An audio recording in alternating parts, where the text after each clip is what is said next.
pessoal, o jogo começou na aula passada. Vamos só lembrar quem está no tabuleiro, né? Esqueci de botar que aqui é a equipe distópica.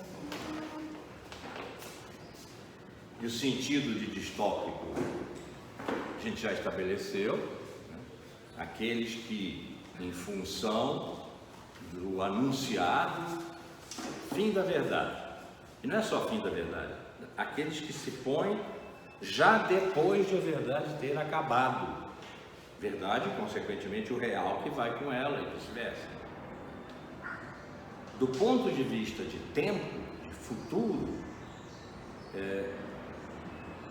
o real já não se transforma em outra coisa diferente dele, seja no sentido dialético, seja no sentido linear, histórico, de causa e efeito, um outro mundo possível, como nós ainda há pouco tempo dizíamos, né? Um outro mundo possível, e melhor, isso é o que dava a qualidade utópica a quem acreditava, porque a essa altura é uma questão de crença, né? A quem acreditava que há futuro e que ele pode e deve ser preparado desde o presente.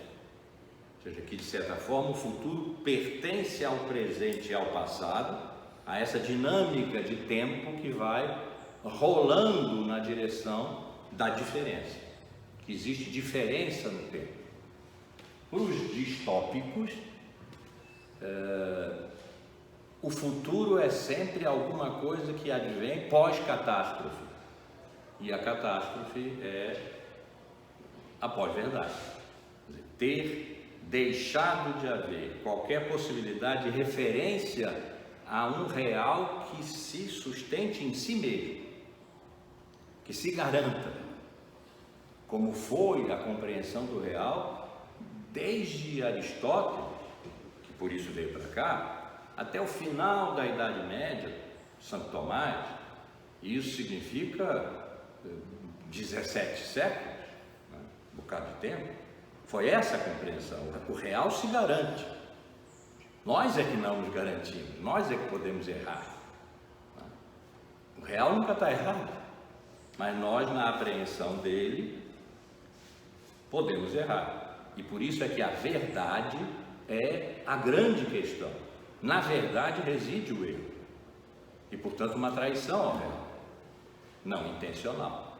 E por isso os métodos aparecem como um requisito obrigatório, necessário, fundamental, para que essa traição, essa espécie de desrealização não voluntária, não se processe. A partir do Renascimento, 14, 15, 16, com o desejo do pensamento, da arte, o advento de uma ciência nova, naquele momento, o desejo de sair da Idade Média, da metafísica, da teologia medievais, e reencontrar um momento luminoso que teria havido, e greco-latino, e que precisava retornar.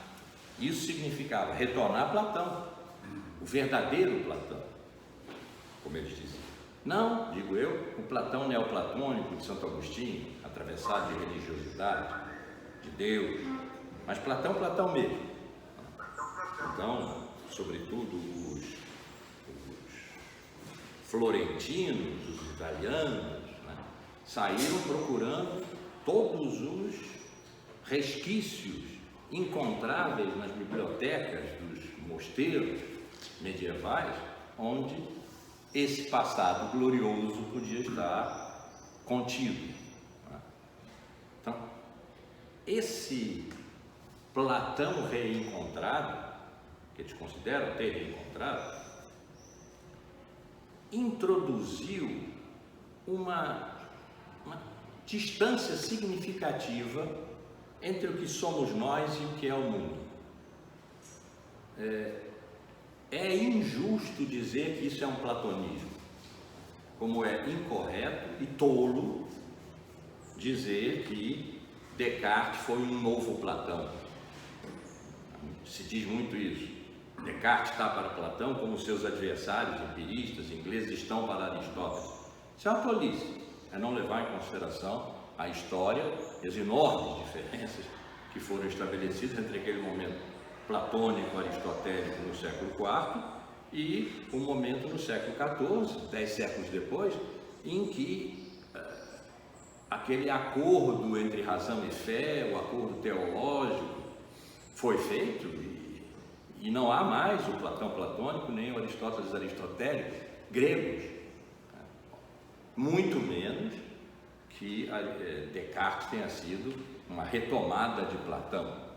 Descartes, o fundador, como se considera, da filosofia moderna. Mas o que é que Descartes fez, os empiristas ingleses fizeram, no final desse período, século XVII e XVIII, extremamente importante na nossa história, Kant fez? Eles separaram, primeiro, eles criaram a figura do sujeito. Não é que não houvesse antes algo que ocupasse mais ou menos esse lugar. Chamava-se o homem, com H maiúsculo. Né? Mas o moderno introduz o sujeito como um indivíduo, aquilo que é indivisível, como o átomo, é indivisível. Como um indivíduo, o indivíduo que sou eu. E eu significa um CPF, né? Um CPF, é Descartes. Ele tem certeza de si. E só tem certeza de si, porque ele se engana, porque ele é enganado, porque ele pensa. E porque pensa existe, isso nós conhecemos. Aconteceu alguma coisa aqui. Fechar. Pronto. Dizer que eu tinha não sei quantas coisas inúteis. Eu só tenho aqui uma turma, coisa mais útil e bela que tem. Então, ele só tinha certeza de si. Sujeito, na modernidade, tem este sentido de um indivíduo que se antepõe ao real externo que engana, porque vem pelos sentidos, né, e os sentidos enganam. Ou seja, a distinção que Platão fez entre a dimensão intelectiva e a dimensão sensível do mundo, e chamou a um ideia e a outra cópias, o sensível, cópia das ideias, que são as formas puras de tudo que existe, e é copiado sensivelmente, e por isso é que a gente se perde, porque, enfim, as cópias sensíveis são múltiplas, conduzem por equívoco nosso aos simulacros. Sim, Platão fez isso, mas ele nunca desconectou as ideias das cópias. Não tem, as ideias são modelos. Não tem modelo sem cópia, nem cópia sem modelo.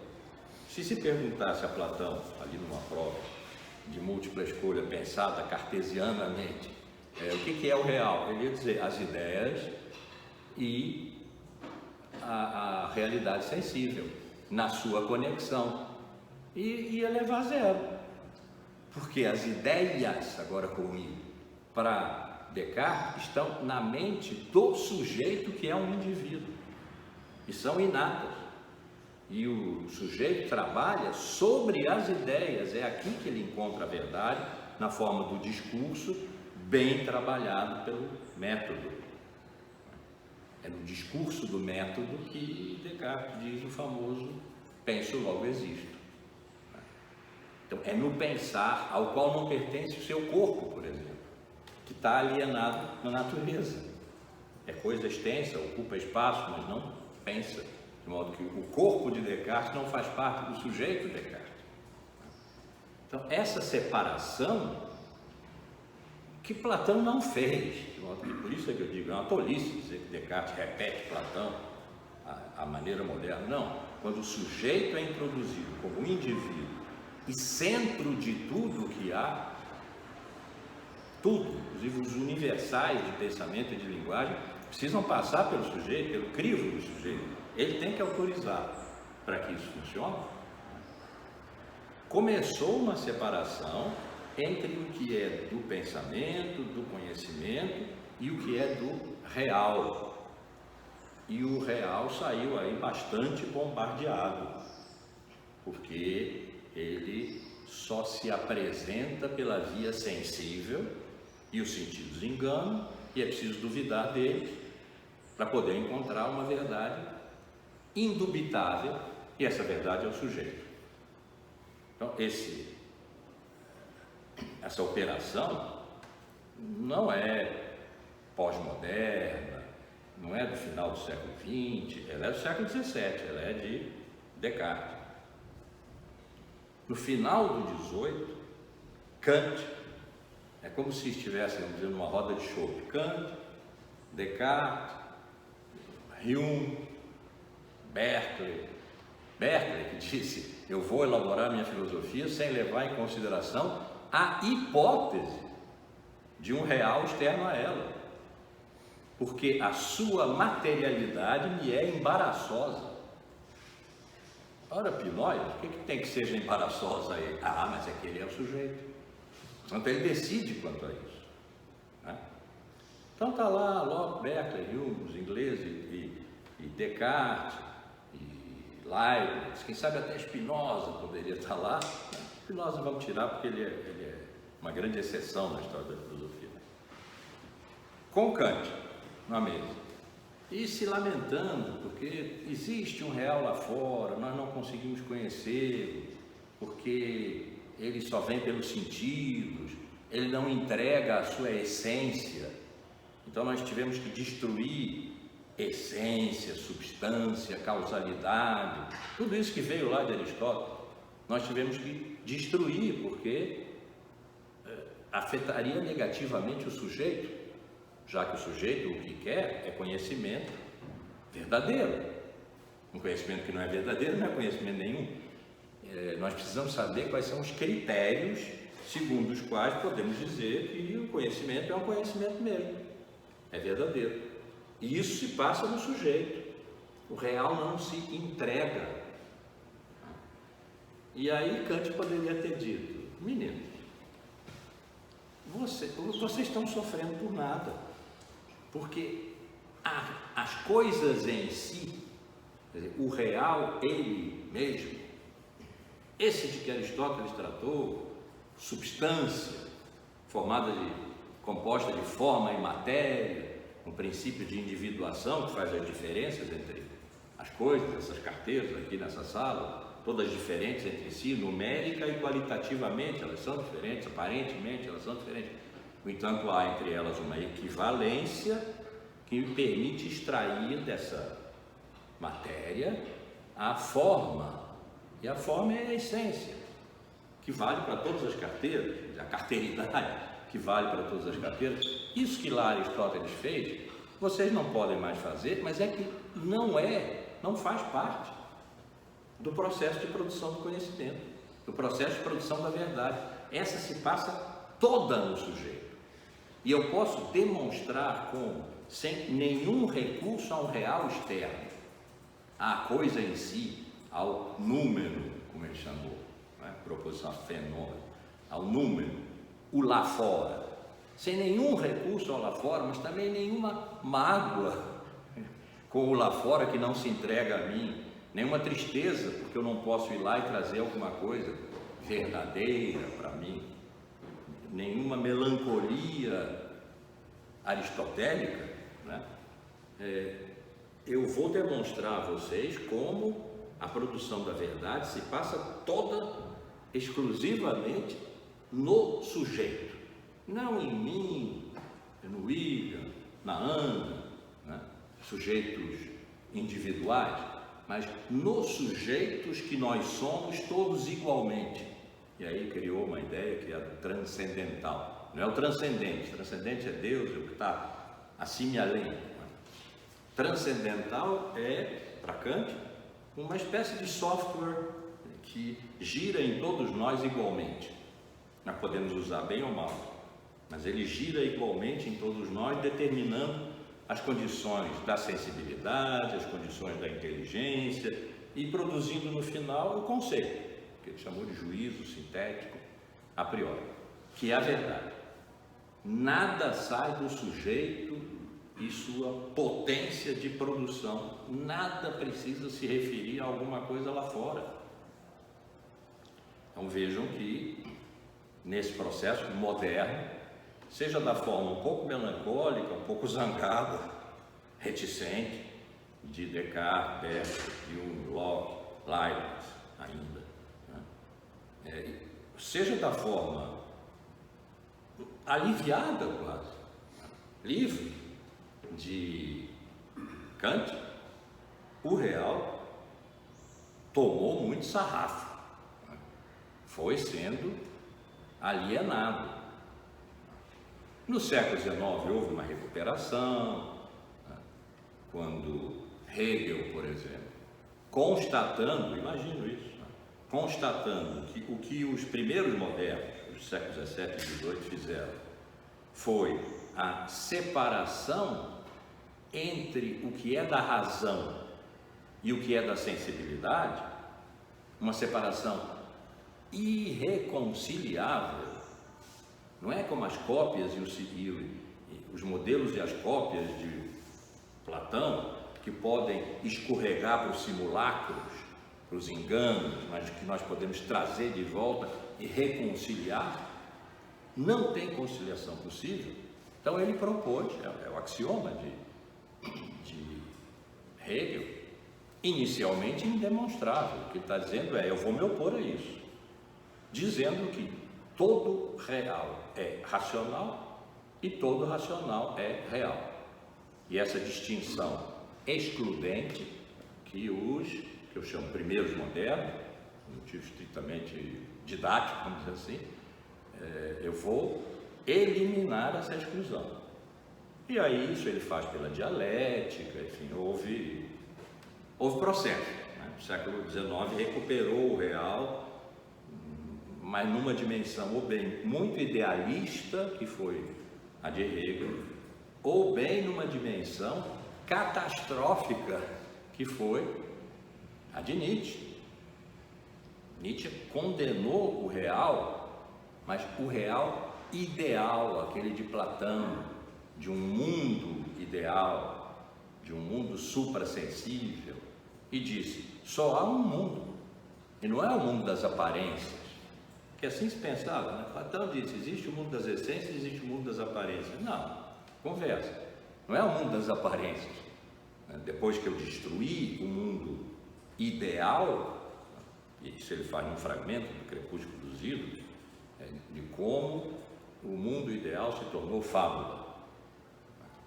Ele destruiu lá a ideia de mundo ideal, de um mundo transcendente ao mundo nosso aqui, que seria então só aparência daquele. Ele disse: não é aparência, é o único mundo que existe, é o mundo real, o mundo verdadeiro, é o mundo da vida.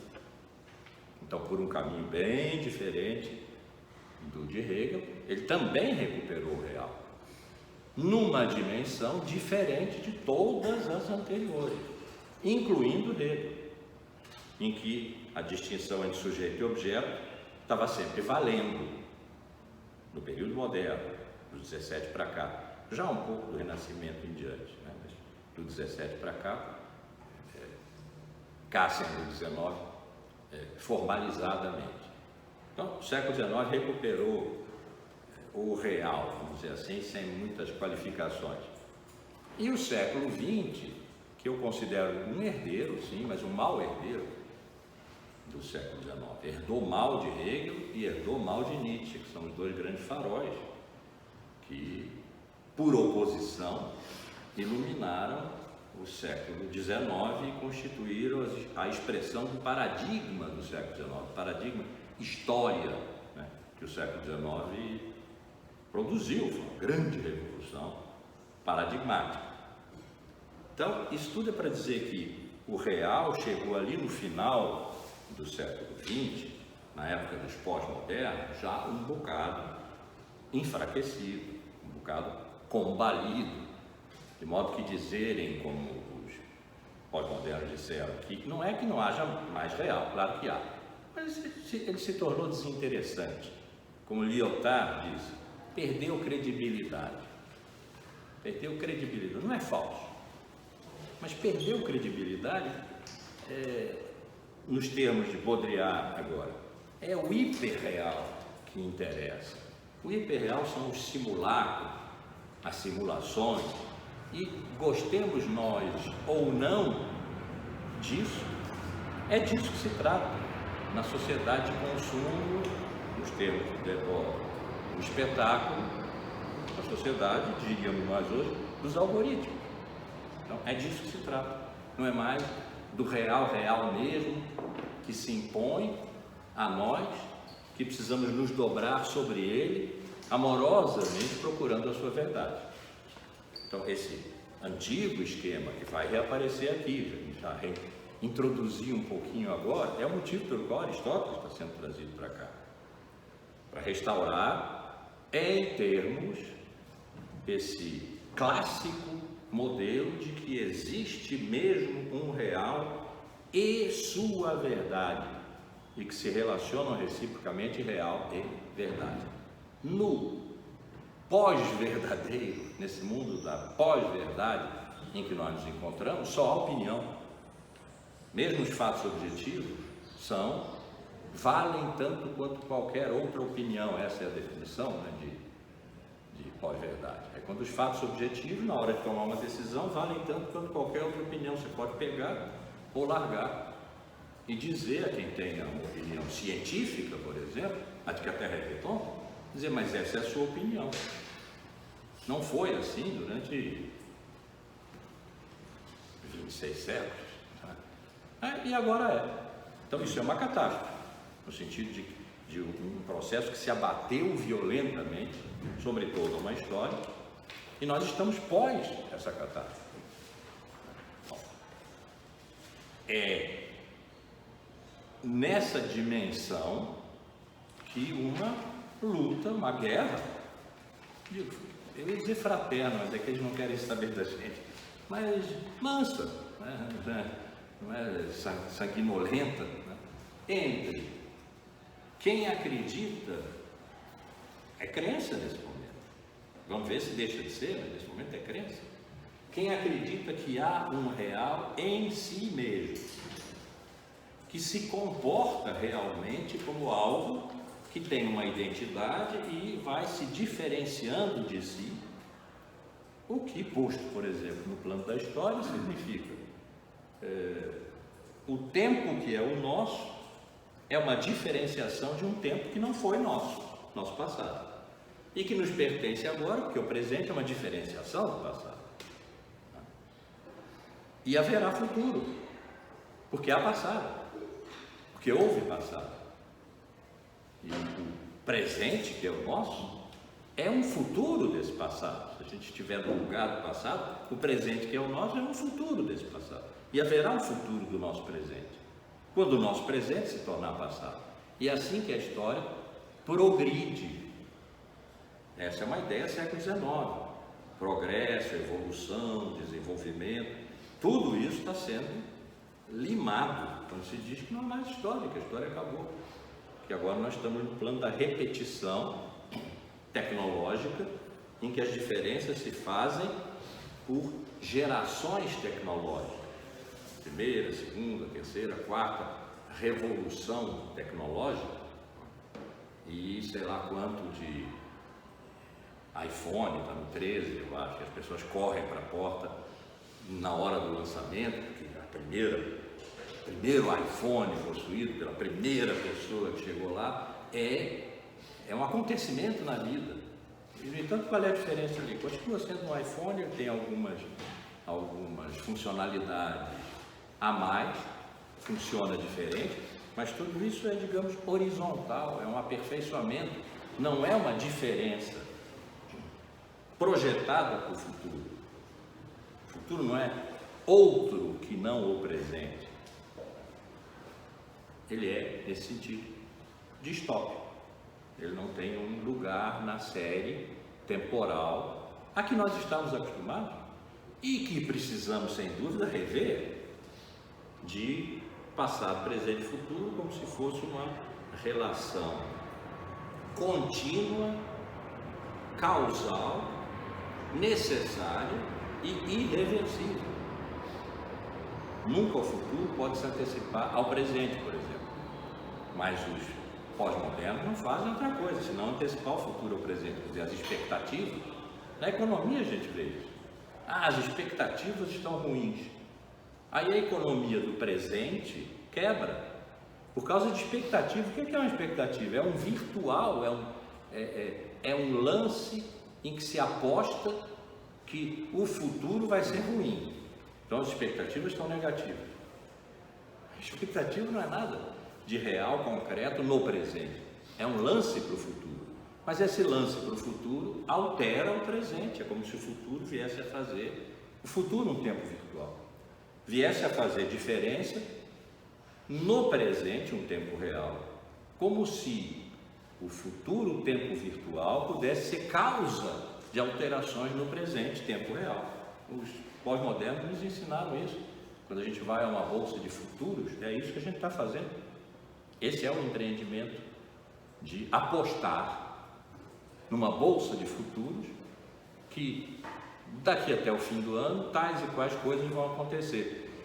Se essa aposta for muito enérgica, quer dizer, for muito alavancada, acontece antes do fim do ano, acontece agora. Vamos falar na queda dos juros, as coisas, né? Expectativas do mercado. O mercado está sempre nervoso. Quando o mercado fica nervoso, o presente muda. Mas o que é o mercado nervoso? Ele está preocupado com o futuro, mas o presente muda. Então, isso precisa ser levado em consideração. A irreversibilidade do tempo, a relação causal muito estrita, sim, é verdade. Mas isso não significa que não haja mais um futuro, a possibilidade de um futuro qualitativamente diferente do presente. Ou seja, que o jogo de identidade e diferença no tempo, assim como o jogo de identidade e diferença no real, desapareça.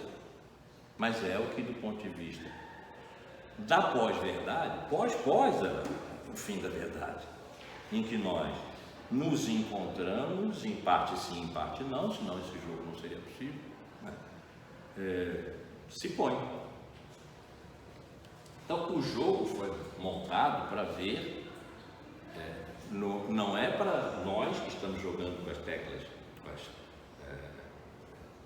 pedras pretas, porque quem está no ataque são os distópicos, não é para nós ganharmos.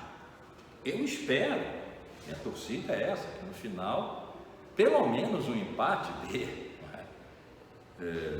mas é para jogar o jogo a sério, isso quer dizer, levando em consideração as condições do presente. Algumas coisas, se é que esses 14 movimentos que eu imaginei aqui tem alguma consistência, alguma coisa ruim vai acontecer aqui conosco. É a minha previsão, pelos cálculos que eu fiz aqui. Como eu já disse várias vezes, eu não tenho imaginação espacial, é quase zero. Se essa sala estivesse vazia, sem carteiras, sem ninguém aqui, janelas fechadas, e eu entrasse nela, eu não teria certeza de se é uma sala grande ou uma sala pequena, para o que eu tenho em vista, por exemplo, botar um elefante aqui dentro. Agora, com a sala composta dessa maneira, eu sei que cabe um elefante, né? Então, a minha imaginação espacial é muito limitada, por isso eu não sei jogar xadrez, que, no entanto, eu adoro. Eu não consigo imaginar 2, 3 lances adiante. Então, é um jogo de ignorante que, no entanto, não é inteiramente ignorante em relação à motivação do jogo. A motivação do jogo está na nossa vida. É o presente que nós vivemos, esse presente que tende às distopias, esse presente da pós-verdade, né? É isso que nos incomoda. E porque nos incomoda que nós pensamos. Esse jogo é um jogo de pensamento, não é um jogo de xadrez no sentido estrito do termo. Inclusive, volto a insistir, quando eu estava preocupado, manifestei a vocês a preocupação com as mediações que seria necessário fazer entre o que a cosmologia nos ensina quanto à existência absolutamente real dos fenômenos cósmicos, porque quando eles chegam a nós para serem observados por telescópios que os deformam naturalmente, porque são apreensões, são observações, eles chegam a nós porque existiram no passado, existiram totalmente, independentemente de qualquer observação. Não havia observador. Eventualmente a humanidade ainda não existia, não havia observador. No entanto, esses acontecimentos, a velocidade de 300 mil quilômetros por segundo e tantos anos-luz de distância entre a Terra e esse fenômeno produzido, portanto, há bilhões de anos atrás, pode ser. Lá eles aconteceram, aqui eles não estão mais, mas aqui eles são observados. O que é observado? O nosso passado. Mas o nosso passado aconteceu sem nós. Portanto, há uma dimensão de real mesmo, né? Que não depende da nossa observação.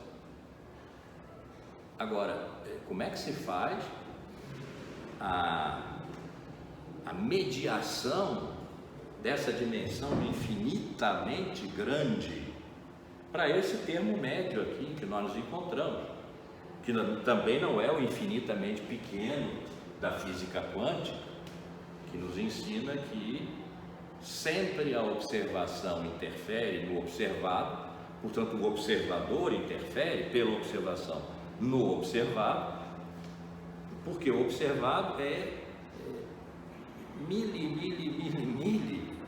alguma coisa, avos do núcleo que nós consideramos, do átomo que nós consideramos a vida inteira, e a vida inteira significa Demócrito, século V a.C., que considerava que tudo que existe são átomos e vazio, e Epicuro, terceiro depois, que considerou a mesma coisa, e Lucrécio, no segundo depois de Cristo, que repetiu Epicuro e considerava a mesma coisa. Tudo que existe são átomos e vazio. E o que é átomo? É o elemento mínimo da existência de qualquer coisa. Ele não pode mais ser cortado. É isso que átomo quer dizer, que não pode mais ser cortado. Agora nós sabemos que os átomos se subdividem imensissimamente, e existem partículas subatômicas, algumas que nem massa têm, né?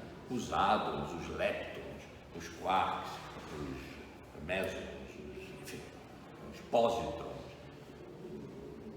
E esses são de uma sutileza tal que para mexer com ele, mexe-se neles. E ele se altera, ou bem partícula, ou bem onda. Nós conhecemos o modelo. Ele se opõe inteiramente. O modelo da física quântica e o modelo da cosmologia se opõem inteiramente. E nós não vivemos na dimensão do infinitamente pequeno, mas segundo a física quântica, tudo que existe é composto a partir desse infinitamente pequeno, valendo isso para esse nível intermediário da nossa existência, até os limites do universo em expansão, portanto, os quasares, pulsares, as anãs brancas, vermelhas, todas as estrelas que nascem, que morrem, estão nessa dimensão do infinitamente pequeno se cruzando. Então, é toda uma ontologia e uma epistemologia que a física quântica nos fornece, altamente relativística, não no sentido einsteiniano, porque ela nos diz que todo conhecimento é incompleto e inseguro. E, portanto, verdade será alguma coisa que nós convencionamos que é verdade, até sermos capazes de demonstrar que não é.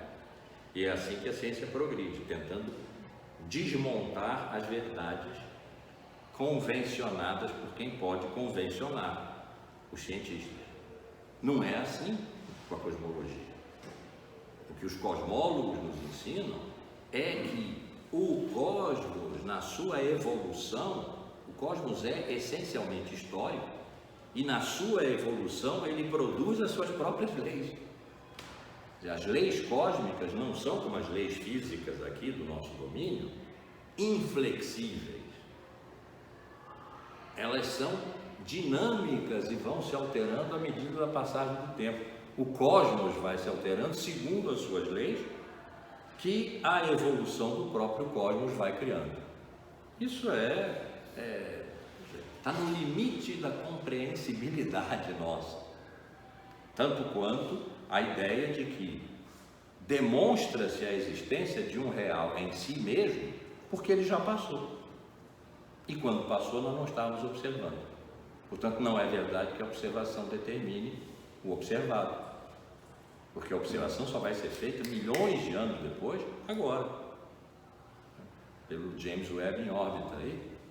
E aí sim, há deformação, há interferência do observador no observado, mas não há determinação de um pelo outro, porque o real aconteceu antes.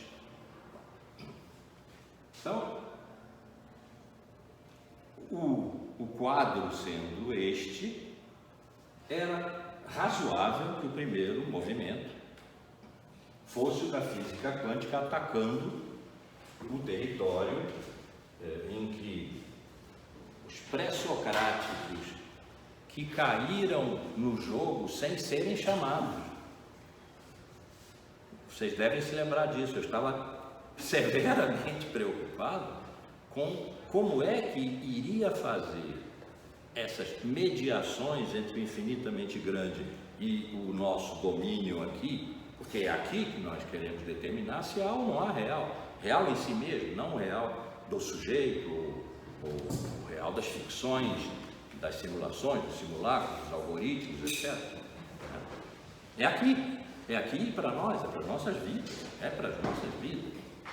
Então, quando eu estava preocupado com isso, de repente caíram os pré-socráticos. Apareceram, eles não estavam, digamos, no programa, como se diz, eles não estavam no programa. E apareceram por quê? Porque eles tiveram, lá no século VI a.C., uma compreensão que nós totalmente perdemos. Foi fechada, a porteira foi fechada no século IV por Aristóteles, quando disse: esses camaradas não são filósofos, não compreenderam o regime de causalidade que vigora entre todas as coisas, e eles pararam de ser usados. De modo que a compreensão que eles tiveram de real e verdade nunca mais foi usada na nossa história. Foi reencontrada no século XIX, e os pré-socráticos então entraram na história da filosofia como os primeiros, mas até hoje nós estamos tentando entender o que eles disseram, o que eles pensavam.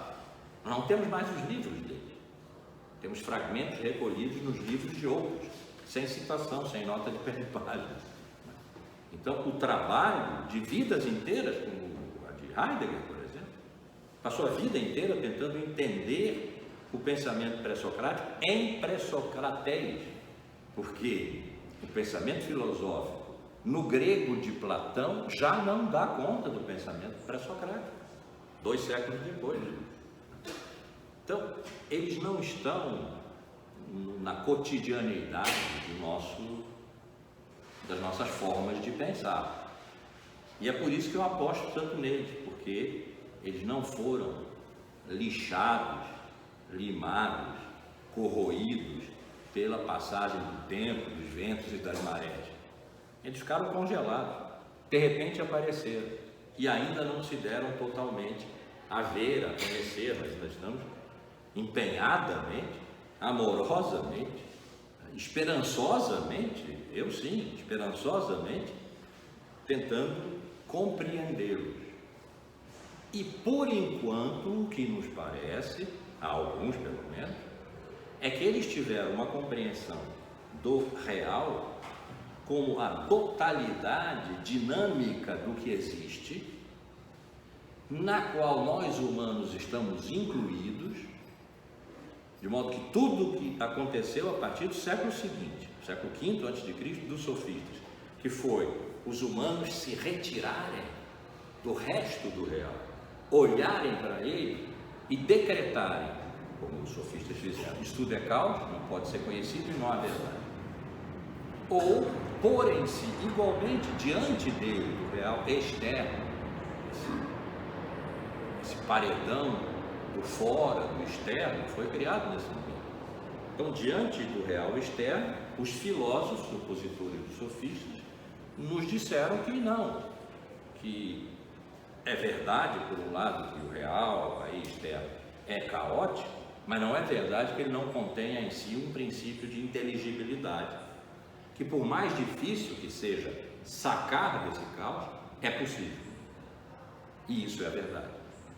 A verdade é difícil, dá trabalho, precisa de método, de muita cautela, de muita argúcia, sabedoria e paciência, que é o que os métodos dão, mas é possível.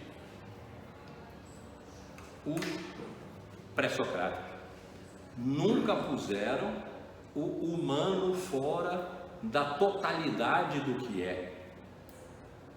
E é a totalidade do que é no seu movimento de aparecer e desaparecer, dia e noite. Um pertence ao outro. Como eu já disse aqui tantas vezes, se não houvesse noite, não haveria dia. Porque é pela diferença que se estabelece haver dia e haver noite. Mas um esconde a outra. O dia esconde a noite esconde o dia. Mas o escondido está lá e aparecerá quando for a sua hora. E essa é a dinâmica da verdade para os pré-socráticos. Portanto, a dinâmica da verdade é a mesma dinâmica do real, olhada diferentemente em cada caso, o real e a verdade, mas uma pertencendo à outra. É o real da verdade, a verdade do real, e isso foi esfacelado a partir do século seguinte com os sofistas e depois com os filósofos, até chegar nesse século XVII, com o qual comecei a aula, em que a separação entre sujeito e objeto, e do lado do objeto, o engano, o engodo, o sensível que não se deixa dominar porque não tem mais essência, essa antiga e generosa ideia que vigorou até o fim da Idade Média e que, quando a Idade Média precisou ser superada, essa foi uma das noções que dançou: essência, substância, causalidade, o tripé de Aristóteles. Bom, então, quando os pré-socráticos apareceram, foi como para dizer: você nos tem, você que está angustiado com como é que vai fazer as mediações entre o infinitamente grande da cosmologia que diz a real, a verdade lhe pertence, pode deformá-lo, depende de observação, mas a verdade também no real, porque ele verdadeiramente aconteceu no passado. E essa, diria aqui um pré-socrático, eu vou escolher Heráclito, que é o meu favorito, e essa, meu caro Márcio, essa é a nossa compreensão. Nós fomos os que disseram, em primeiro lugar, que real e verdade se pertencem, que o real é verdadeiramente real, e que a verdade é verdadeiramente verdadeira porque é real, não é epistemológica, não é gnoseológica, não é conceitual, ela é real. Quando Heráclito disse, já que ele está presente aqui, quando Heráclito disse, sendo o Logos o que é comum, quer dizer, o todo, a totalidade, tudo um, como em outro fragmento ele diz, vão, no entanto, alguns homens supondo possuírem uma inteligência particular. O que se prenunciava nisso, já que nós sabemos a história que se passou? Era futuro para Heráclito, mas para nós é passado. Nós sabemos que o que depois se fez foi que justamente o sujeito se pôs fora da realidade, olhou para a realidade e a determinou. usar a inteligência individual para determinar o todo. Isso, disse Heráclito, não é possível. Nós fazemos parte do movimento da totalidade do real, do ser, do que propriamente é. Então, se você quiser, a gente empresta para você essa nossa compreensão, que vocês, pobres pessoas do final do século XX, primeiro quarto do século XXI, estão lutando para botar a mão, para compreender de alguma forma. Nós já fizemos isso. Vocês ainda não sabem inteiramente, porque nós ficamos perdidos, esquecidos por 19 séculos, por 23 séculos, desde o quarto de Aristóteles. Por 23 séculos nós andamos esquecidos, mas nós estamos de volta. Pode nos usar. E eles vieram para o lugar central da parte do tabuleiro da equipe utópica, porque a possibilidade de uma resolução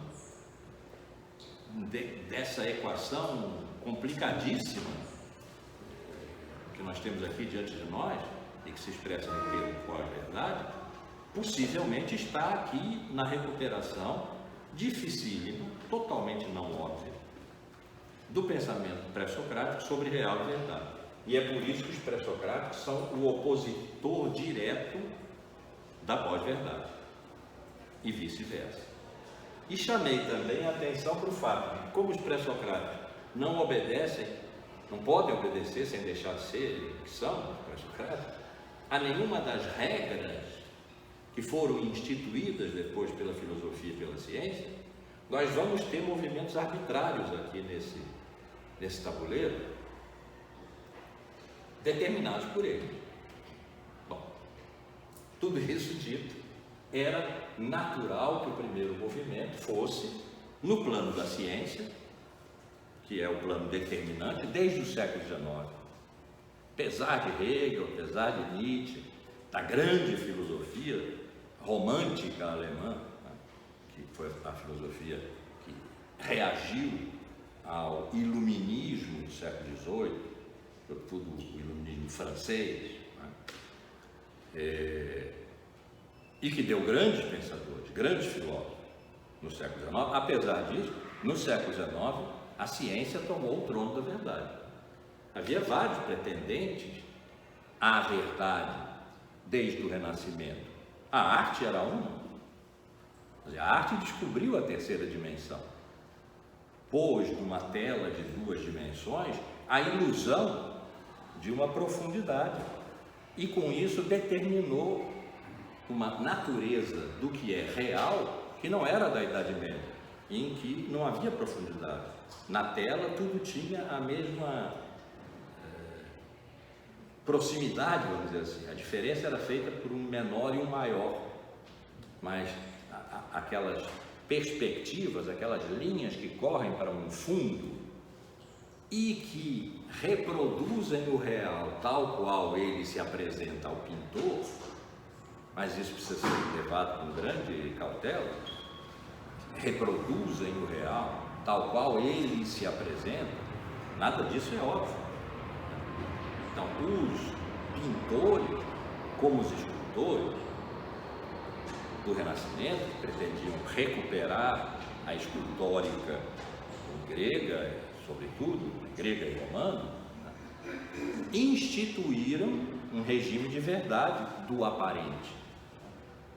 Assim, a filosofia no seu plano próprio, a ciência no seu plano próprio, o direito, a ideia de direitos universais, a ideia do direito natural, jus naturalismo, que existem direitos que valem para todas as pessoas, independentemente de condições de espaço e tempo e lugar. São princípios universais que vieram alimentar a Declaração Universal dos Direitos do Homem e, enfim, tudo que é de mais moderno e democrático. Ali estava sendo estabelecida uma compreensão da verdade do que deve ser, que é diferente da verdade do que é, da filosofia. ou de como se comporta da ciência. Então, havia vários pretendentes a dizer verdade, a lidar com a verdade. No século XIX, depois de um galope ali, juntos aparentemente, no século XVII, XVIII, a filosofia e a ciência, botando os outros de lado, a filosofia, ingenuamente, nós poderíamos dizer hoje, fornecendo às ciências base epistemológica. Então, a filosofia racionalista de Descartes, que triunfou naquele momento, né? A filosofia continental europeia, forneceu base epistemológica para ciências chamadas exatas, aquelas que independem de condições de espaço e tempo, né? Segundo as quais 2 e 2 são sempre 4, as matemáticas, sobretudo, a geometria, etc. Enquanto os empiristas ingleses, sem se darem conta disso também, estavam dando uma base epistemológica para as ciências naturais, as ciências experimentais, que, tanto umas quanto as outras, foram galopando ali, aquela narrativa de Turf, né? Entraram na reta final e, por um bigode, as ciências chegaram no século XIX podendo declarar: nós provamos o que dizemos, por observação e experimentação. A filosofia não faz isso. A filosofia demonstra logicamente,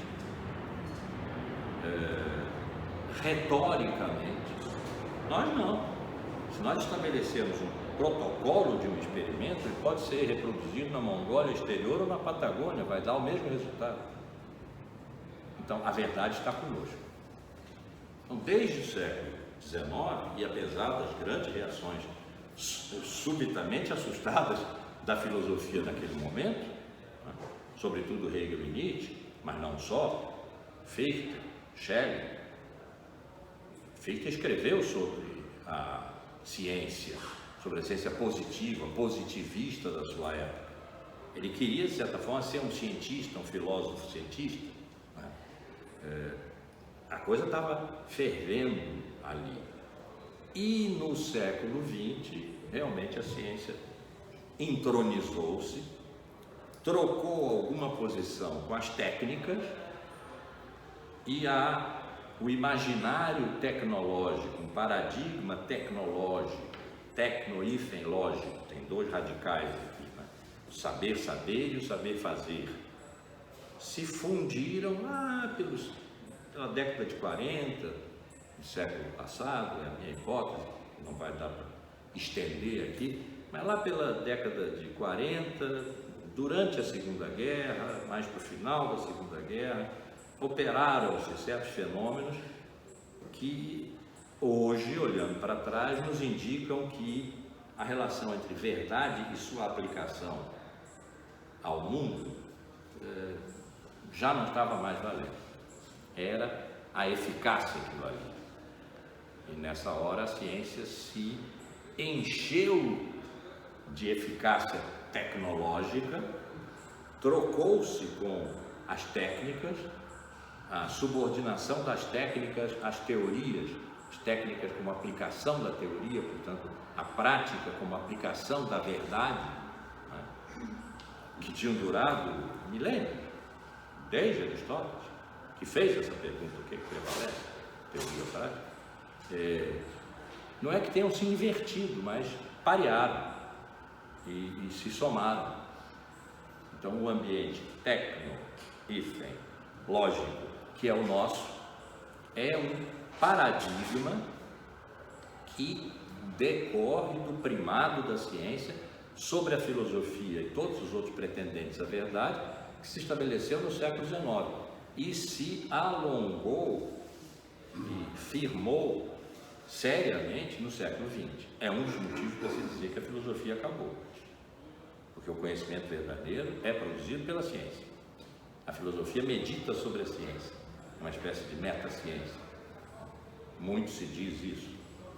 A filosofia se restringiu à dimensão epistemológica, perdeu a dimensão ontológica, e isso é parcialmente verdade desde o século XVII, e por conta própria, filosofia só por conta própria, não por um embate com a ciência e tal. Hoje nós nos encontramos nessa situação, de modo que o primeiro movimento tenha sido feito da física quântica, com as suas noções, a que eu já me referi há pouco, invadindo o campo que no fim da linha está sendo defendido pelos pré-socráticos. Só que nós não sabemos como é que eles entram nesse campo, porque eles não pertencem a essa lógica de filosofia, ciência, oposição, exclusão. Nós vamos ver esse pau comer aqui. E que a primeira defesa tenha sido feita por aquilo que corresponde no inverso, como também eu já disse aqui, muito, nessa aula e nas aulas passadas, que é a cosmologia. Temos aqui uma imobilização. Ciência e ciência, física e física estão se encarando. Elas representam modelos rigorosamente distintos, opostos. As duas são ciências, as duas são físicas, não qualquer ciência, portanto, mas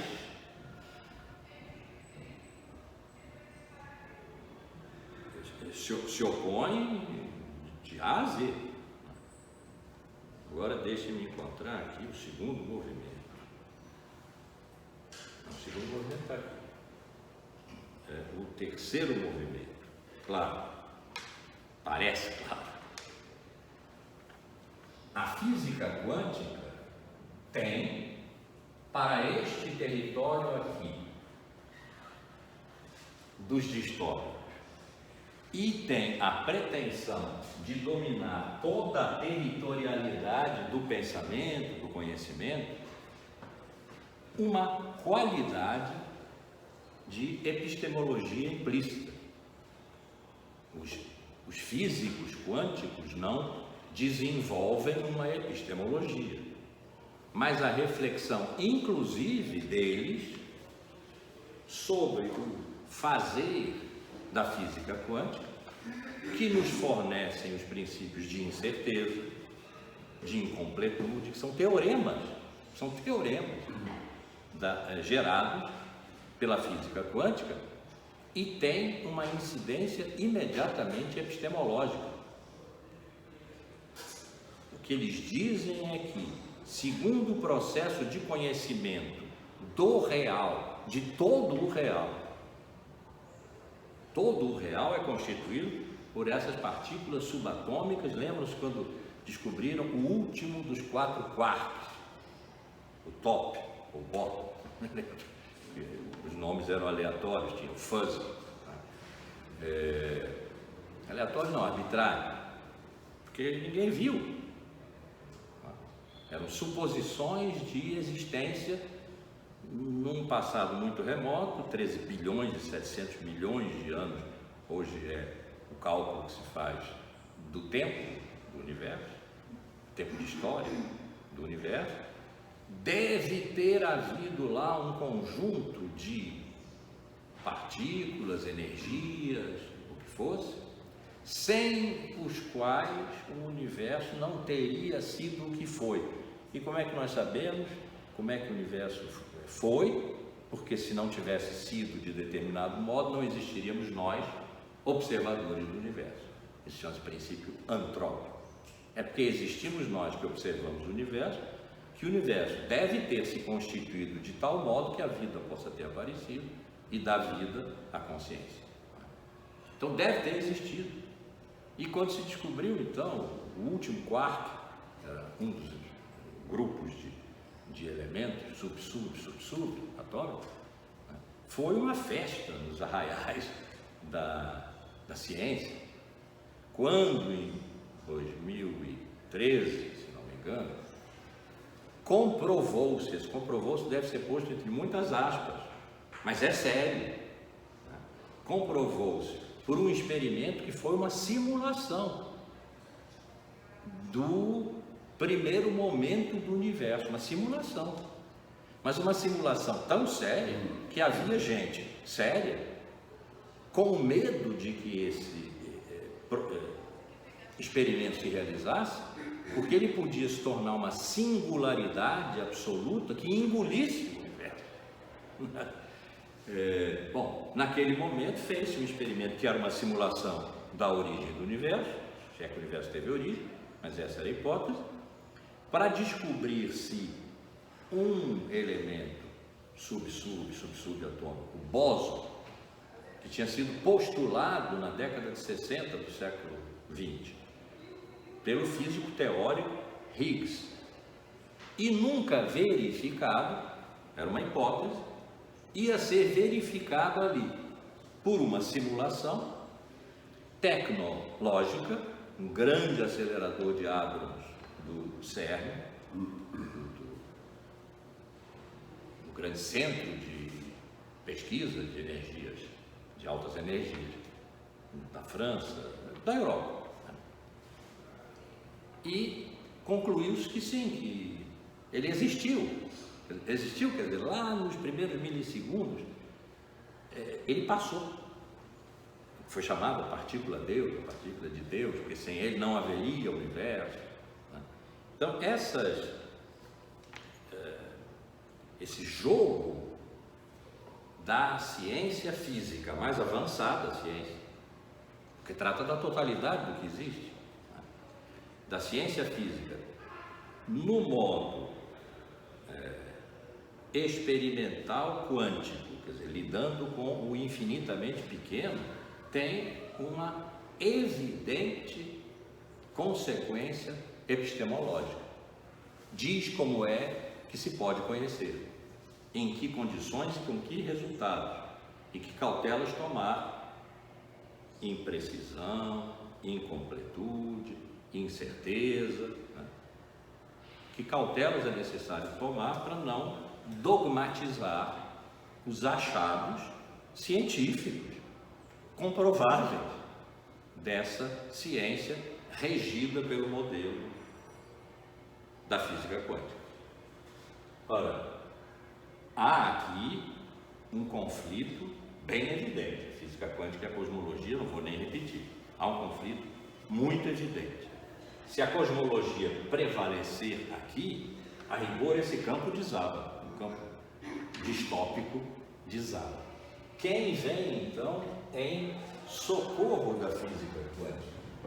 Bem evidentemente a epistemologia. Terceiro movimento.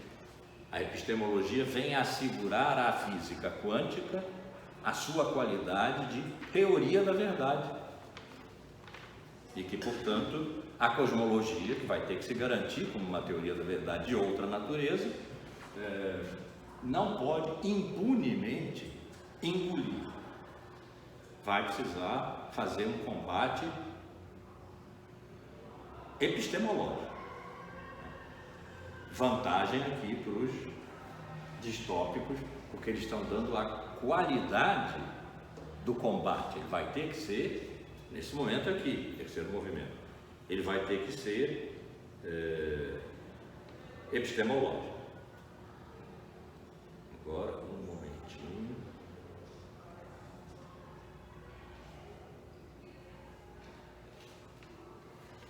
Não, peraí. É que eu ia fazer um rock. O rock é a mudança de lado as duas torres são os dois extremos. A gente pode mudar uma torre de posição em relação à outra, e eu já botei aqui como se tivesse feito isso, mas eu não vou fazer não. Então, a poética está aqui, e Aristóteles está aqui.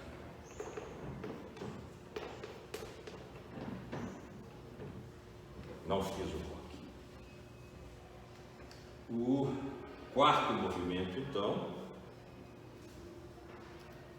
vai ser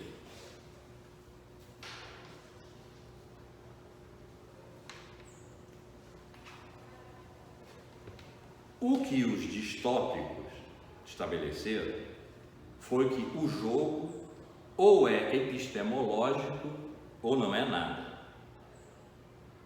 E não é de se esperar dos pré-socráticos, por exemplo, que façam um jogo epistemológico. Porque a epistemologia já supõe a separação entre o que é e como se conhece o que é. Uma separação entre ontologia, uma teoria do ser, que aliás os pré-socráticos não produziriam também, e epistemologia, uma teoria da verdade, né, que regeu a filosofia. Os pré-socráticos não estão nessa, de modo que quando os distópicos impõem o jogo epistemológico, eles começam a ter uma vantagem séria, que vai ser então contraditada pela poética. Esse é o quarto movimento. A poética está na posição de torre. Eu botei aqui no quadro, né, como é que as diversas peças se movem. A torre tem a possibilidade de percorrer o tabuleiro inteiro até encontrar uma objeção, tanto na vertical quanto na horizontal. Então, o que a torre está fazendo aqui, ou seja, a poética está fazendo, é ameaçar a física quântica e o seu reforço epistemológico. Eu muito tenho dito há muitos anos que nós não temos saída do embaraço em que os pós-modernos, ainda na época, e agora que a pós-verdade nos impõe, se não encontrarmos uma dimensão poética para o pensamento. A gente pensa logo em poesia, evidentemente, e é bom que pense, mas não é isso. O verbo grego poiei significa criar. Poiese é o ato da criação. Poeta é o criador. Na tradução grega do Antigo Testamento, né, da Bíblia judaica, mandada fazer por uma comissão de 70 pessoas que fizeram a mesma tradução em lugares diferentes, que é considerado um milagre. Traduziram para o grego, comandados por Ptolomeu, rei de Alexandria, faraó do Egito, que não era a mesma coisa. Eles traduziram Deus, o Criador do universo, como Theos, poeta, cosmo. Poeta. Poeta é o Criador. Então, num mundo regido, vou botar um pouco mais baixo aqui, porque ele está atacando. Não, ele está atacando a física quântica, está certo. Num mundo regido pela eficácia tecnológica, que nesse momento está sendo representada pela física quântica como ciência que ela é, e não vou voltar a dizer que ciência ela é, reforçada pela sua dimensão epistemológica, só dá para continuar a conversar, pondo a filosofia na dimensão real das nossas vidas comuns, se nós recuperarmos a dimensão poética, a dimensão de criação, não simplesmente de observação e reprodução, mas de criação, do fazer aparecer, do dar a ver. É o que o poeta faz. Aqui poeta está no sentido de todos os criadores, né? Vale para os arquitetos, vale para os pintores, vale para os músicos, vale para os artesãos que fazem sapatos. Todo aquele que faz aparecer o que não havia e põe esse aparecer na presença, é um poeta. Essa dimensão nós perdemos quando real e homem, objeto e sujeito passaram a se opor, e só na dimensão do conhecimento, na dimensão da episteme, na dimensão epistemológica, a relação entre eles se estabeleceu, até que finalmente, como a gente viu no começo da aula aqui, o real foi perdendo território, foi perdendo dinâmica própria, foi sendo isolado e expulso. Consequências disso nós estamos vendo aqui, nesse domínio da pós-verdade. Então, há muito tempo eu tenho insistido em que, ou bem a filosofia, e digo a filosofia porque é da filosofia que nós estamos tratando, mas as artes estão junto aí, a dimensão humanística da existência humana, que tudo isso vai para o brejo junto, né? Então a filosofia, as artes, vamos ficar com a filosofia, simplifica, né? A não ser que a filosofia seja capaz de vestir a pele da vida, de vir permitir à vida refletir as vidas comuns, as nossas vidas comuns, que elas reflitam sobre o seu ser em vidas comuns, na medida em que vão sendo vidas comuns. Ou seja, a não ser que a reflexão venha fazer parte da vida, onde se cria, a vida é criação, porque né, a criação é morte, como você disse, é a entropia, é a vitória da entropia.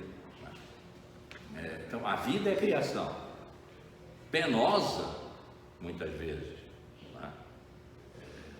Na maior parte das vezes, muito penosa, mas é criação, criação de condições de existência, de subsistência, de sobrevivência. Na vida, a dimensão poética está mantida, não só está mantida, como dizer assim, bom, não, na vida a gente ainda gosta de poesia, não é isso. A vida é o domínio da poese.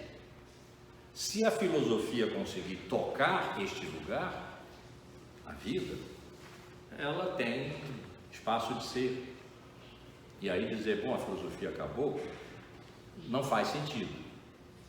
Não faz sentido para nós. Para quem diz desse lugar aqui, o lugar da epistemologia de ciência, faz, mas é a isso justamente que nós estamos objetando. Então, a poética está nesse tabuleiro por esse motivo. Não dá para jogar esse jogo sem levar em consideração que há uma dimensão omitida já há bastante tempo, uma dimensão omitida das qualificações do pensar.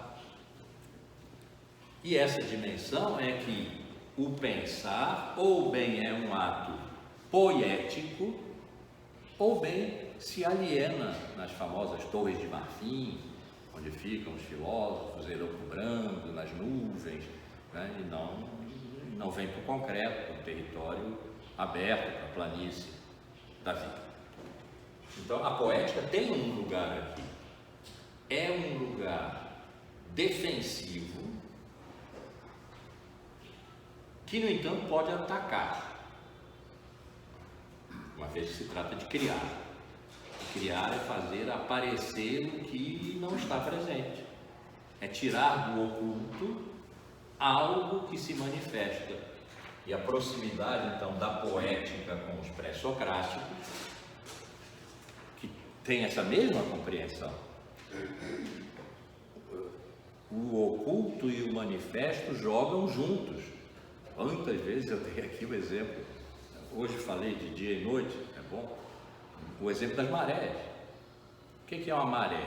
É a concomitância de terra, praia, de terra e água. Concomitância. Quando a água sobe, a terra desaparece. Nós dizemos maré alta. Mas é maré alta porque a terra está sendo oculta. Se a terra não estivesse lá, seria um oceano. E quando a água desce e a terra aparece e ali não há água, nós dizemos maré baixa. Mas é maré, ou seja, é o movimento da água que se retirou do encobrimento da terra e deixou a terra vir à evidência, vir à visibilidade. A água se torna, para aquela observação local, invisível, e a terra se torna visível, mas só porque a água recolheu. Então esse jogo de aparecer e desaparecer, é ele que tem a essência poética por excelência. E é essa maneira como os pré-socráticos veem o real. Jogo de aparecer e desaparecer, de ascender, de novo Heráclito, cosmos, o mesmo em toda parte, nenhum homem e nenhum Deus o fez, mas era, é e será um fogo sempre vivo, portanto um movimento, que se acende a intervalos e se apaga a intervalos, que ora se mostra, ora se oculta. Essa é a compreensão pré-socrática. É difícil de nós fazermos com isso uma operacionalização. É o que muitas vezes perguntam, mas como é que a gente operacionaliza isso hoje? Essa pergunta não pertence ao pensamento pré-socrático. Não devia ser oposta a ele. Não tem nada a ver com ele. Operação é eficácia, não tem nada a ver com a dimensão poética desse pensamento inaugural que está aqui no quadro porque se projetou nele, porque se atirou nele. Apareceu numa hora em que não estava sendo pensado isso, né? Veio para dizer, olha, tem uma mediação possível entre o infinitamente grande e a vida. Nós fizemos isso. Podemos ajudar a fazer de novo. E a dimensão poética é essencial ao pensamento pré-socrático. Então, é com essa qualidade de introduzir na dimensão do pensamento a criação, e não simplesmente a criação artística, a criação ali onde se trata de vida e morte, porque é disso que nós estamos falando aqui quando dizemos pós-verdade, por exemplo. Haver futuro ou não haver futuro é uma questão de vida e morte. Então, que a poética, inesperadamente, eu diria, que a poética esteja aqui era esperável, porque pelo menos desde 2016, esses cursos aqui giram em torno da ideia de que ou bem a filosofia cola na vida como sua pele, ou bem ela pode mesmo desaparecer e não vai fazer tanta falta assim. Então a presença da poética aqui era esperada. O que não era esperado é que a poética fosse atacar a física quântica. E por que o fez? Porque quando a epistemologia veio reforçar a física quântica, ela determinou para esta parte aqui do tabuleiro, este campo, o campo utópico, um embaraço teoricamente insuperável. Porque Aristóteles podia fazer o jogo da epistemologia. Ele tem modelo de realidade e verdade para fazer isso. Mas se fizesse, o jogo estava perdido. Porque estaria sendo mandado pelo seu adversário direto. Aristóteles podia fazer. Os pré-socráticos só podiam se retirar do jogo nesse momento. Então a poética atacou a física quântica, atacou a imposição que a epistemologia fez quando veio defender a física quântica do ataque da cosmologia, essa dimensão epistemológica.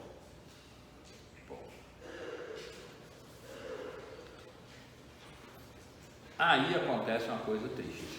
Eu disse que ia acontecer, anunciei que ia acontecer. É que os pós-modernos colocaram o que é da dimensão da criação, do fazer aparecer, de um dar a ver daquilo que se esconde, pôr na presença o oculto, tornaram isso impossível, quando estabeleceram o modelo da eficácia, portanto, da produção de resultados desejados, demandados.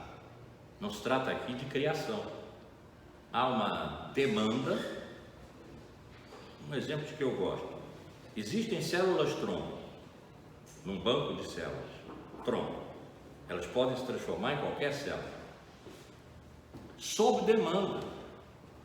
Então, se há um grande incêndio, há grandes queimados, pele é necessária, é feita uma demanda, ou seja, estabelece uma necessidade de consumo de pele e pede-se ao banco de células que converta, pela sua potência de conversão do tronco em qualquer célula, converta-se em pele. Essa demanda é atendida tecnologicamente, é atendida na dimensão da eficácia tecnológica e é entregue a essa demanda o objeto dessa demanda. É uma questão de oferta e procura. Não há nada aí da dimensão da criação, no sentido de fazer aparecer o que não havia. Ah, não havia pele. Havia, porque a célula-tronco é um virtual de qualquer célula. Então, em potência, na célula-tronco estava presente pele, como neurônio, como célula hepática. Indiferentemente estava presente. A atualização para a pele decorreu estritamente da demanda de pele. Não foi, portanto, uma força de fazer aparecer e emergir o oculto que as células tronco fizeram. Elas responderam ao pedido. Tem aqui, tem no estoque. E mandaram. Então, uma das piores coisas que o espírito pós-moderno, não digo nem o pensamento, o discurso pós-moderno, que não tratou grandemente disso, mas que o espírito pós-moderno, regido pela eficácia tecnológica e o consumo, e foi assim que se fez a globalização do planeta, pela eficácia tecnológica e o consumo. Isso é completamente uma operação que legitima o discurso pós-moderno. Baudrillard, que eu ponho sempre como o pós-moderno protótipo, porque ele não oculta nada, é porque ele não queria ser pós-moderno, né? Ele me disse isso uma vez: olha, sim, me botam aí como pós-moderno, fizeram Matrix, que eu não reconheço como uma coisa que expressa o meu pensamento, etc. O show de Truman um pouco mais, mas eu não queria ser isso, não. É que as coisas se passaram assim. Então, as coisas se passaram assim e ele disse como as coisas tinham se passado, e as coisas se passaram de tal maneira que o trabalho de criar, de fazer aparecer o que não havia, que não é da dimensão da eficácia, porque a eficácia é o que é gestado pela tecnologia, por uma demanda, a força poética desapareceu. Claro, nós vamos lutar por ela, mas ela não está no ambiente em que se dá a pós-verdade. E aí a coisa triste que acontece é que o pós-moderno ataca a poética que sai do jogo. Triste, né? Que sai do jogo. Nós queríamos dispor da força de criação diferente de representação, referência, conhecimento, da força de pôr na presença, de criar, que é diferente de produzir tecnologicamente para um efeito que é expresso pela demanda. Nós queríamos dispor dessa força, mas perdemos. Por enquanto, perdemos. Então, esse quinto movimento aqui é os pós-modernos comendo a peça poética. Tinha o direito de fazer isso, porque também é turno. Corre até encontrar um obstáculo e remove esse obstáculo. Pronto. Infelizmente não temos mais. Mas esse lugar aqui ficou vazio. Quando a epistemologia veio em apoio à física quântica, esse lugar ficou vazio. Por deslocamento. A epistemologia continua existindo. Está aqui, apoiando a física quântica para que a cosmologia não a ataque. E agora Aristóteles, que é doido também, pode fazer esse movimento aqui. Esse é o sexto movimento. Ele está agora ameaçando a epistemologia, que não está nesse lugar, está aqui. Mas essa casa está vazia.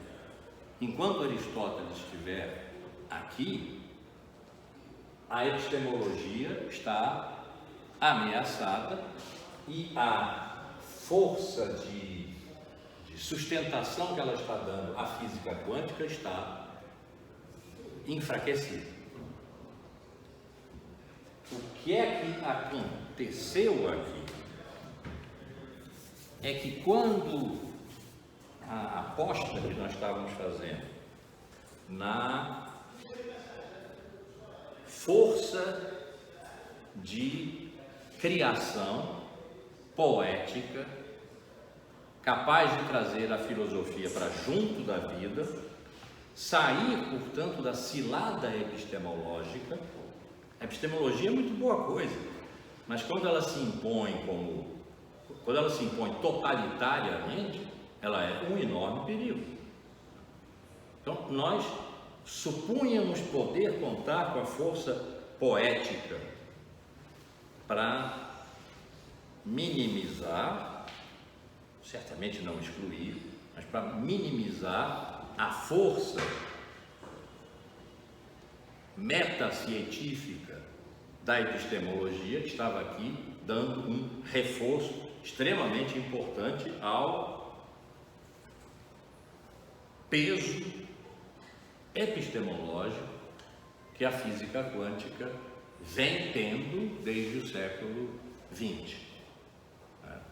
Vou lembrar que em 1905, que foi o ano mágico para a teoria quântica, grandes descobertas foram feitas ali. Einstein foi um dos colaboradores muito importantes na determinação da física quântica.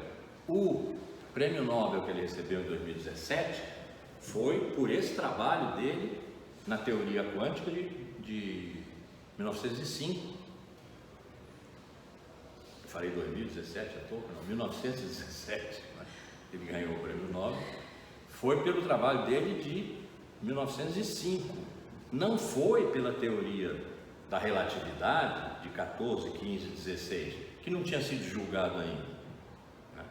Depois ele se opôs à transformação da teoria quântica, que era uma teoria da física, em a física, que a escola de Copenhague acabou conseguindo fazer. Ele disse, não, eu não faço isso, porque isso introduz um princípio de casualidade. claro, de incerteza, de incompletude, aquelas coisas todas, e não há ciência se não houver necessidade e certeza. Então, o peso da física quântica reforçado pela epistemologia é avassalador. Nós quisemos contar com, inocentemente? Não, mas é que é um projeto. Para mim, pessoalmente, é um projeto que, pelo menos desde 2016, isso significa 7 anos, né? Eu estou tentando levar adiante aqui é o meu laboratório, né? Aqui, quando eu penso com vocês, e preciso dizer coisas que vocês não acompanharam quando eu estava elaborando, de tal maneira que possam passar a fazer parte de vocês, é aqui que eu penso, de verdade. Né? Então, há 7 anos que eu estou fazendo isso, tentando trazer a filosofia para junto da vida. E vivo dizendo isso, e formulando isso. A filosofia como reflexão que a vida faz na medida em que vai se vivendo, como vida comum. Simultaneidade, reflexão e vida, portanto. Esse é um projeto. Bom, tomamos um ferro aqui, nesse momento.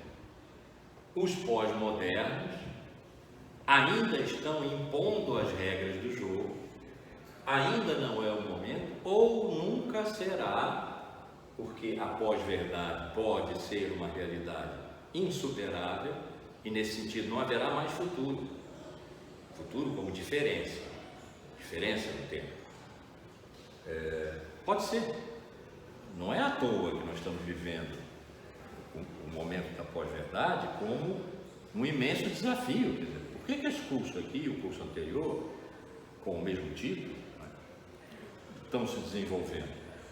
E por que eu considero que eu estou chegando aqui no limite do que eu posso pensar e dizer? Depois vai se ver. Porque essa é uma realidade incontornável nesse momento. Nós estamos nesse plano em que, quando queremos tomar uma decisão, saibamos que o recurso que possamos ter aos fatos objetivos valem tanto quanto qualquer outra opinião. E que, portanto, não se trata mais da verdade nem da realidade. Os fatos objetivos são as realidades, as realidades das quais, já agora as ciências, mas também a filosofia, também a arte, também a religião, também o direito, também a moral, tentam dizer a verdade. Acabou.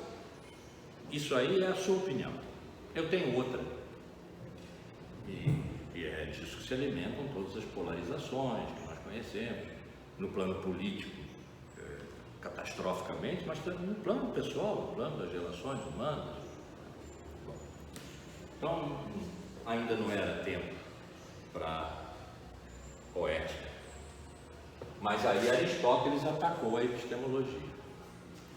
E ele está presente aqui, ele foi convocado para cá, porque ele estabeleceu uma relação entre ontologia e epistemologia. Estou usando epistemologia, que é uma palavra que ele não usaria, que é moderna, gnoseologia, uma teoria da verdade. Ele estabeleceu uma relação entre ontologia e epistemologia que foi quebrada no moderno. Quando Descartes disse, o que está aí fora, eu não posso conhecer, só engano, porque vem pelo sentido. Depois Kant disse, aliás, a produção da verdade não tem nada a ver com isso, não tem nada a ver com o que é. A verdade se produz na ordem da razão e apenas da razão. Portanto, é estritamente epistemológico, não tem nada de ontologia. O ataque de Aristóteles ao lugar da epistemologia, que vai ter que se defender de algum modo, ao lugar da epistemologia que se deslocou para fortalecer a física quântica, é para levar a ontologia de volta. E levar a ontologia de volta para um lugar perigoso para os distópicos, porque agora ele está numa posição de torre que pode atacar a pós-verdade, porque a torre tem ambos os movimentos. E, na verdade, existe aqui um cheque. A pós-verdade está posta em xeque por Aristóteles. ela vai se mover para sair desse cheque. Não é um checkmate, não é o fim do jogo. Mas Aristóteles está introduzindo aqui a ontologia. Nós estamos pedindo a Aristóteles que faça isso por nós. E é o que vamos ver então na próxima aula. Nós temos ainda 3, eu acho que o jogo chega ao fim. Estamos no 6º movimento. Eu previ 14 aqui, mas o jogo não acaba em 14. Vamos ver. De qualquer maneira. Márcio, só uma colocação. Por exemplo, como assim, a gente pensa no real como aquilo que não pode ser previsto. Né? A gente Platão pensava mais ou menos assim, né? Aquilo que não pode ser ficcional, né? O que não é real é aquilo que não pode ser previsto. E aí eu fiquei pensando nesse caso que aconteceu no submarino, tinham vários bilionários, o real, enfim, se colocando de uma maneira, né, dramática, trágica, porque apesar de ser algo extremamente calculado, previsível, né, tecnologicamente eficaz, enfim, coisas imprevistas acontecem. E como que a gente pode pensar isso dentro do contexto, assim, porque é o real se apresentando de uma maneira, né, trágica. Assim. Bom, a pergunta é sobre, lembrando o acontecimento nuclear desse momento nosso, né, que é o submarino imersível, que provavelmente não vai ser encontrado e as pessoas que estão lá dentro vão morrer. E aquilo é uma tecnologia de ponta, altamente testada, em tese eficaz. Pois é, o dono ali dizia, não, vocês estão exigindo demais, vocês estão atrasando. Basicamente falava que precisava de segurança. Pois é. Houve ali uma insegurança criminosa, né? Mas como é que esse real tecnológico, tão sofisticado, pode de repente falhar de uma maneira que introduz uma catástrofe humana? Um antigo filósofo da ciência, digo antigo, ele é do século XIX, mas aqui não tem mais sido usado, Virilio,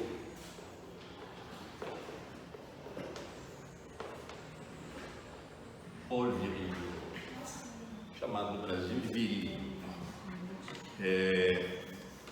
Ele formulou a seguinte, como se fosse uma lei: toda nova tecnologia traz consigo a sua catástrofe. Então, não há nova tecnologia suficientemente testável para que não dê errado.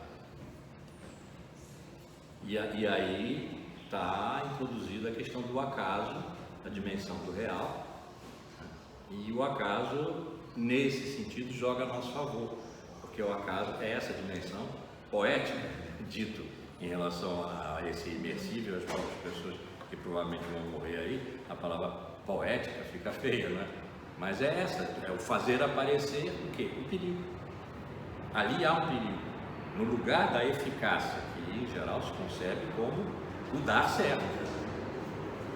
Embutido nesse dar certo está o não dar certo. Toda tecnologia traz consigo sua catástrofe, o seu acidente. Acho que a formulação dele era seu acidente. Só tinha uma pergunta. Então, nada é tão certo, graças a Deus. Professor, só uma pergunta rapidinho. Aristóteles pode ser usado com essa função de questionar essa lógica da pós-verdade, porque ele, em Aristóteles, essa relação de verdade e real, apesar de ser diferenciada, existe a possibilidade de eu ter uma verdade que seja que os seus conceitos reproduzam o real, ou possam me permitir conhecer o real. Isso. A pergunta qual é o sentido dessa presença de Aristóteles atacando a epistemologia? Ele está atacando a epistemologia porque a epistemologia é uma destruição, a exclusividade da epistemologia, que é moderna, é uma destruição do modelo aristotélico de uma certa concomitância entre o real e a verdade. O real precede, mas a verdade lhe pertence. É a ideia de inerência de Aristóteles. A verdade lhe pertence, ela pode ou não ser obtida pelo trabalho humano, dos métodos, etc. É um jogo de as palavras e as coisas, né? Que está no livro dele sobre a interpretação. Pode ou não, com bons métodos, ser sacado do real a verdade que lhe pertence. Mas o real tem uma verdade que lhe pertence. Agora, há uma distância entre o trabalho de sacar do real essa verdade e o próprio real que contém a sua verdade. Essa distância não havia nos pré-socráticos. Nesse sentido, Aristóteles é o anti-pré-socrático, mas que eu chamei para cá muito antes dos pré-socráticos aparecerem. Agora nós vamos ver que efeito isso tem nesse tabuleiro, mas no momento ele está dizendo só epistemologia não. Há a dimensão do ser, quer dizer, do real, ele mesmo, que independe do conhecimento. O conhecimento pode ou não dar conta dele, deve dar, mas pode não dar. Isso não significa uma desrealização do real. Significa que ele não foi conhecido, não foi bem conhecido. Por isso pode ser chamado em Por isso o bom lugar para ele é aqui, nesse lugar. Bom, continuamos o jogo. A partir, aí vocês têm que me lembrar, não, mas eu vou ouvir no fim da aula, que agora é a hora de entrar a ontologia. Obrigado, professor. Eu estou me divertindo, não sei vocês. Acho que o jogo está ficando legal. Pessoal, tchau para vocês. Obrigado por terem televindo.